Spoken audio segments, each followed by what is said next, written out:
আমার ভাইয়ের আনা মোমবাতি নিচে, আর ওপরে আমার বানানো মোমবাতি প্রদীপ।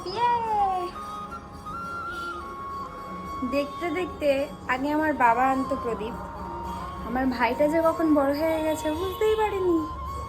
এবার প্রদীপ আমার ভাই এনেছে, আর এগুলো আমি হাতে বানিয়েছি। ভাইরাল ভিডিও এবার যেটা ট্রেন্ডিংয়ে চলছে, কিন্তু ভিডিওটা দুঃখিত আমি যে ভিডিওটা আমি আজকেই করেছিলাম, সকালে বানিয়েছি, কিন্তু ডিলিট হয়ে গেছে, যার জন্য তোমাদের সাথে শেয়ার করতে পারলাম না। আমার মা একটা আমার বানানো এই মোমবাতি ভাইরাল এই প্রদীপটা জ্বালিয়েছে, কি সুন্দর জ্বলছে।